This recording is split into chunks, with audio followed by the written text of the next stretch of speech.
Hello everyone, आप सभी का हमारी इस क्लास में स्वागत है। आज की हमारी क्लास है क्लास 6 से 8th के लिए मैथ की, और टॉपिक है चतुर्भुज में चतुर्भुजों के गुणों पर आधारित विविध प्रश्न। तो आज क्या है, हम समांतर चतुर्भुज पर आधारित विविध प्रश्न करेंगे, इसके कोणों पर आधारित और इसकी भुजाओं के जो भी त्रिगुण हैं उन पर आधारित। तो आज के प्रश्नों को करने से पहले मैं आपको बता दूं, समांतर चतुर्भुज को एक बार और बता देता हूं। वैसे इसके लिए हमने एक वीडियो पहले बना रखी है।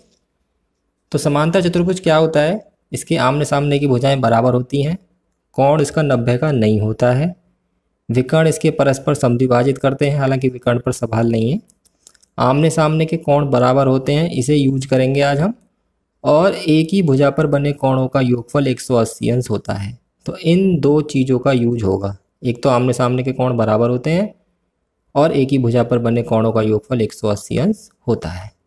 तो सवालों को शुरू करते हैं। पहला सवाल है, एक समांतर चतुर्भुज का एक अंतः कोण 30 डिग्री है, इसके अन्य शेष कोण ज्ञात कीजिए। तो ऐसे सवालों को अगर हम चित्र बनाकर करें तो अच्छी तरह समझ में आता है। तो हम क्या करेंगे, एक समांतर चतुर्भुज बना लेंगे। ये हमारा समांतर चतुर्भुज है, इसका हम नामकरण कर देंगे ए, बी, सी और डी। ठीक है। अब कोई सा भी एक कोण मान लो 30 डिग्री का, चाहे तो ए मान लो या बी या सी या डी। मैं ए को ही मान लेता हूँ 30, और बाकी सारे कोण हमें निकालने हैं बी, सी और डी। अब देखिए कैसे होगा ये हल। सबसे पहले मैंने अभी आपको बताया है कि समांतर चतुर्भुज के आमने सामने के कोण बराबर होते हैं। तो इसमें हम लिखेंगे पहले एंगल ए, यानी कोण ए, ये कोण का निशान है, बराबर कोण सी। क्यों बराबर है? क्योंकि ये सम्मुख कोण है और समांतर चतुर्भुज के सम्मुख कोण बराबर होते हैं। केवल इतना लिखना है, क्यों बराबर है के लिए सम्मुख कोण। तो कोण ए कितने का है? 30 डिग्री का। तो सी भी कितने का आ गया? 30 का। तो एक तो कोण निकल के आ गया, ये एक उत्तर तो हो गया ये वाला। कितने आराम से निकल आया। उसके लिए हमें जानकारी होनी चाहिए कि आमने सामने के कोण बराबर होते हैं। अब निकालना है बी। अब हम वो वाली प्रॉपर्टी यूज करेंगे जो मैंने बताई थी कि एक ही भुजा पर बने कोणों का योगफल 180 अंश होता है। कोण ए प्लस कोण बी, ये दोनों बराबर 180। हम बी और सी भी ले सकते थे, क्योंकि हमें सी भी पता चल गया, पर मैंने सीधा सीधा ले लिया। यहाँ क्या लिखेंगे, क्यों 180 है? क्योंकि ये एक ही भुजा पर बने कोण है, केवल इतना लिखना है। और एक ही भुजा पर बने कोण का योगफल कितना होता है? 180। समांतर चतुर्भुज में, समचतुर्भुज में, वर्ग में, आयत में, सभी में, चारों में। कोण ए हमें कितने का दे रखा है? 30 का। कोण बी हमें निकालना है, एक बराबर 180। इसे पक्षांतर करके ले आएंगे तो कोण बी आ जाएगा 180 माइनस के 30। तो कोण बी आ गया हमारा 150 का। ठीक है जी, निकल के आगे दोनों चीज़ें, दो उत्तर आ गए हमारे, सी आ गया और बी आ गया। अब रह गया डी। अब देखिए डी को दो तरीके से निकाल सकते हैं, या तो ए और डी का योगफल 180 करके निकाल दो, सी और डी का योगफल 180 करके निकाल दो, या फिर सीधे सम्मुख कोण बराबर होते हैं, उससे आसानी से निकल जाएगा। कोण बी बराबर होगा कोण डी के। क्यों? क्योंकि ये भी तो सम्मुख कोण है, ए और सी थोड़ी हैं, बी और डी भी तो सम्मुख कोण है। उसमें से बी हमने निकाल लिया है 150 का, तो डी की जगह डी रखा, बी की जगह 150 रख दिया, ये निकल के आ गया। तो तीनों कोण आ गए हमारे, कौन कौन से? सी हमारा है 30 डिग्री का, ये 150 का, और ये भी 150 का। ठीक है। अब चलते हैं सवाल नंबर 2 की तरफ। सवाल नंबर 2 क्या कह रहा है, किसी समांतर चतुर्भुज की किसी एक भुजा पर बने कोणों का अंतर 40 है, इसके सभी कोण ज्ञात कीजिए। तो किसी एक भुजा पर बने कोणों का अंतर 40 है। अंतर का मतलब ये है, अगर एक कोण 40 का है तो दूसरा 80 का है, 40 का अंतर हो गया। एक 20 का है, दूसरा 60 का है, 40 का अंतर हो गया। पर हमें कुछ नहीं पता है, तो हम कोण मानेंगे, एक x और दूसरा x प्लस 40। इसके लिए भी हम चित्र बना लेते हैं। इसका नामकरण कर देते हैं। ठीक। अब एक ही भुजा पर बने कोण, अब देखिए ये दोनों भी एक ही भुजा पर बन रहे हैं, ये दोनों भी, ये दोनों भी, ये दोनों भी। तो कोई से भी दो कोण ले सकते हैं, तो मैं यही वाले ले लेता हूँ। तो इनमें से एक कोण हम मान लेंगे x का, तो दूसरा हो जाएगा या तो x प्लस 40 करेंगे या x माइनस 40, क्योंकि 40 का इसमें क्या है, अंतर है। अंतर का मतलब ये नहीं होता घटाना ही करना है, उनमें डिफरेंस 40 का है, यानी कि 40 ज़्यादा है या 40 कम है, तो मैंने 40 ज़्यादा ले लिया। ये चीज़ अब यहाँ भी लिख दो, माना कोण A बराबर x डिग्री और कोण B हो जाएगा x प्लस 40 डिग्री। ठीक है जी। अब ये एक ही भुजा पर बने कोण है दोनों, और अभी हमने पीछे पढ़ा है कि एक ही भुजा पर बने कोणों का योगफल कितना होता है, 180। तो कोण A प्लस कोण B बराबर 180। क्यों यहाँ ब्रैकेट में लिख दो, ये है एक ही भुजा पर बने कोण। ए की जगह ए का मान रखो x, बी की जगह बी का मान x प्लस 40 बराबर 180। इसे हल करना है, रेखीय समीकरण बन गई है, 40 को पक्षांतर कर लो, x और x को जोड़ दो, 2x बराबर 180 माइनस 40, 2x बराबर 140 और x बराबर 140 बटे 2, ये आ गया हमारा 70 का। ये x का मान आया, ये हमारा कोई उत्तर नहीं आया है। अब हम कोण निकाल सकते हैं आसानी से। देखो a कितना माना है हमने, a माना है हमने x डिग्री, यानी कि वो आ गया 70 का। एक उत्तर तो हमारा ये हो गया, x का मान 70 ही तो है। अब a किसके बराबर है, c के सम्मुख कोण है, यहाँ लिख दो कोण c बराबर कोण a। क्यों बराबर है ये, क्योंकि ये सम्मुख कोण है। पेपर में इस तरीके से ही लिखना है आपको, जब भी पूरे नंबर मिलेंगे। तो कोण C आ गया 70 का, क्योंकि A 70 का है। दो उत्तर आगे निकल के हमारे। अब B निकालना है, तो यहाँ x का मान रख दो। कोण B कितने का है हमारा, x प्लस 40 का। x का मान 70 है, तो 70 प्लस 40, तो कोण B कितने का आ गया हमारा, 110 डिग्री का। एक उत्तर ये आ गया। B और D सम्मुख कोण है, कोण D बराबर कोण B। क्यों बराबर है ये दोनों, क्योंकि ये सम्मुख कोण है। एक दूसरे के सामने के कोण बराबर होते हैं समांतर चतुर्भुज में, तो कोण डी भी आ गया 110 का। ये हो गया उत्तर एक। तो एक कोण, दो कोण, तीन कोण, चारों कोण निकल के हमारे आ गए। चलते हैं सवाल नंबर 3 की तरफ। किसी समांतर चतुर्भुज की एक ही भुजा पर बने कोणों का अनुपात 1:3 है, इसके सभी कोण ज्ञात कीजिए। तो पिछले सवाल में जो दे रखा था कि अंतर 40 है, इस बार अनुपात दे रखा है। और मैंने हमेशा जब भी पढ़ाया है आपको कि जब भी कोई अनुपात दे रखा हो तो उसके साथ हम कोई चर पद लगा लेते हैं, या तो x या y या k। तो सबसे पहले चित्र बनाते हैं समांतर चतुर्भुज का। इसका नामकरण कर देते हैं A, B, C और D। अब एक ही भुजा पर बने कोण फिर दोबारा यही आ जाएंगे। इनका अनुपात है इस बार 1:3, तो इनके साथ x x लगाकर लिखेंगे हम। तो 1x कभी नहीं लिखते, तो ये तो हो जाएगा x और ये हो जाएगा 3x। तो 1:3 के अनुपात में हो गई। तो सबसे पहले हम लिखेंगे कि कोण A और B का अनुपात दे रखा है 1:3। तो माना कोण A बराबर x डिग्री और कोण B बराबर 3x डिग्री। अब कोण A प्लस कोण B बराबर 180 डिग्री। ये आपको पता ही है, एक ही भुजा पर बने कोण है समांतर चतुर्भुज के, उनका योगफल 180 अंश होता है।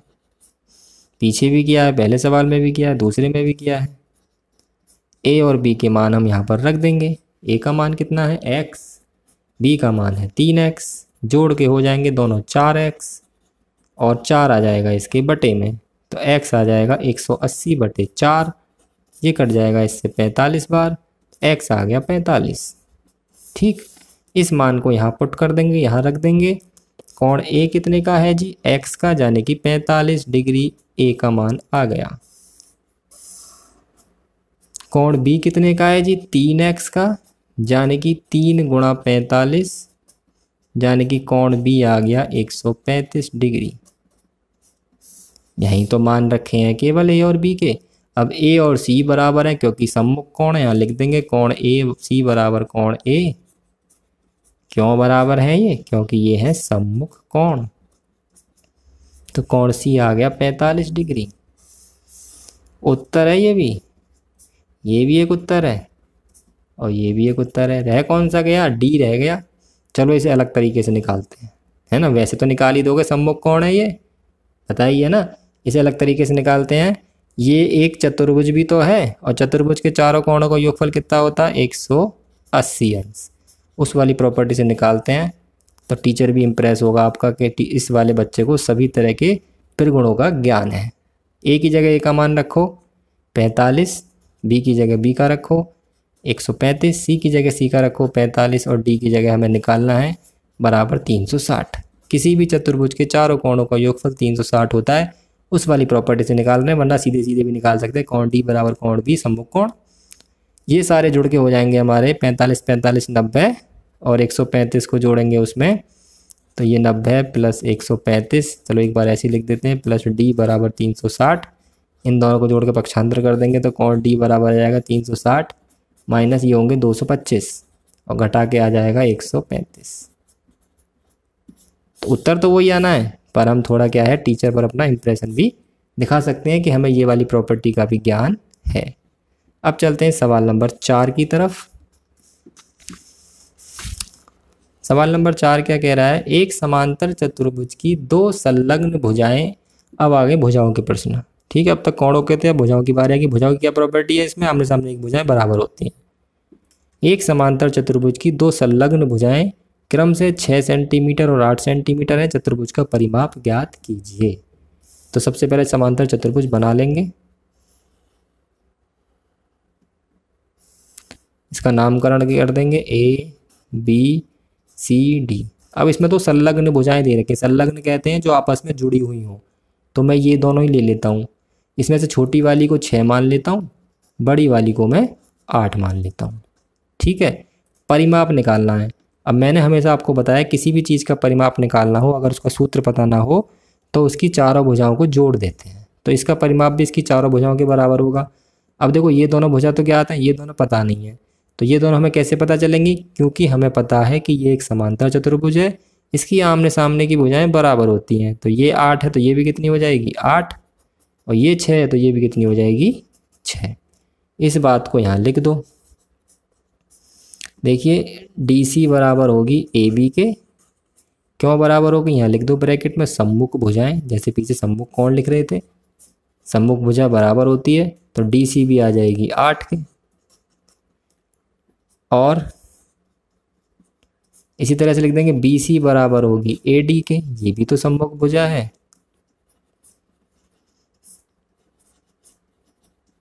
तो बी सी बराबर भी आ जाएगी 6 के।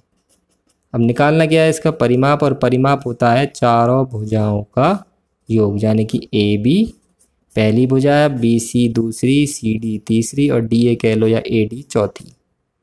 ए बी कितनी है 8, चित्र में देख के लिख रहा हूँ। बी सी 6 है, सी डी 8 है और ये 6 है। ये हो गया हमारा 8 और 8 16 और 12 28 और इसका मात्रक आएगा सेंटीमीटर। ठीक है जी, तो परिमाप होता है चारों भुजाओं का जोड़। सवाल नंबर 5 की तरफ चलते हैं। किसी समांतर चतुर्भुज की दो संलग्न भुजाओं का अनुपात। पिछली बार तो भुजाएं दे रखी थी, इस बार अनुपात दे रखा है 1:2 है। यदि इसका परिमाप 30 हो, इस बार परिमाप ही दे दिया, तो प्रत्येक भुजा का मान ज्ञात कीजिए। तो क्या करेंगे, सबसे पहले चित्र बनाएंगे। इसका नामकरण कर देंगे हम ए बी सी और डी। फिर दोबारा से मान लेते हैं इन्हीं भुजाओं का अनुपात दे रखा है। तो छोटी वाली भुजा हमारी ए डी है तो वो 1 के साथ लिखी जाएगी। तो हमें अनुपात दे रखा है ए डी अनुपात ए बी का 1:2, क्योंकि ये संलग्न भुजाएं हैं। इनके साथ एक्स एक्स लगा लेंगे तो माना ए डी बराबर 1x मतलब x सेंटीमीटर। तो ये तो x आ गई, भुजाएं कोण नहीं है, कहीं कोण की तरह कर दो सवाल। और ए बी बराबर आ गया 2 लिख रहा है तो 2x सेंटीमीटर। तो ये आ गई 2x। ये इसके बराबर होगी हमें पता है, और ये इसके बराबर होगी, क्योंकि आमने सामने की भुजाएं बराबर होती हैं। वो भी बात लिख दो। डी सी बराबर होगी ए बी के, क्योंकि ये सम्मुख भुजा है। सारी बातें लिखनी पड़ती हैं रेखागणित में, और कायदे से, वो भी जब ही पूरे नंबर मिलते हैं। और इसी प्रकार बी सी बराबर होगी ए डी के, ये भी सम्मुख भुजा है, तो बी सी भी कितनी आ गई हमारी, x सेंटीमीटर। तो भुजाएं चारों पता चल गई, पहली, दूसरी, तीसरी, चौथी, पर ये x के पदों में है। जैसे ही x का मान निकलेगा यहाँ पर रख देंगे, सारी भुजा निकल के आ जाएंगी। x का मान कैसे निकलेगा, ये परिमाप से। परिमाप कितना दे रखा है, अब परिमाप हमें दे रखा है इसका 30 सेंटीमीटर, ये हमें दिया है, यहाँ लिख देंगे दिया है। ठीक, अब परिमाप होता क्या, मैंने पीछे भी लिखा था, चारों भुजाओं का योग A B, B C, C D, A D. सबके मान रखो, ए बी कितने की है जी 2x, बी सी x है, C D 2x, A D x बराबर 30। ये सब जुड़ जाएंगे, सजातीय पद हैं, 2 4 6 हो गए ये, और 6 बटे में आने के बाद आ जाएगा 5। x का मान 5 आ गया, तो यही हमें निकालना था। हम सारी भुजाएं निकाल सकते हैं। ए बी कितनी है हमारी 2x, यानी कि 2 इनके बीच कुछ नहीं है तो गुणा का निशान माना जाता है, 10 सेंटीमीटर। अरे बी सी कितनी है हमारी x है, यानी कि 5 सेंटीमीटर। सी डी फिर दोबारा से 2x है, यानी कि आ जाएगी 10 सेंटीमीटर। और ए डी हमारी फिर से x है, यानी कि 5 सेंटीमीटर। तो ये 4 हो गए हमारे उत्तर। ठीक, अब चलते हैं आज के लास्ट सवाल पर, सवाल नंबर 6। सवाल नंबर 6 है अब समलंब चतुर्भुज पर।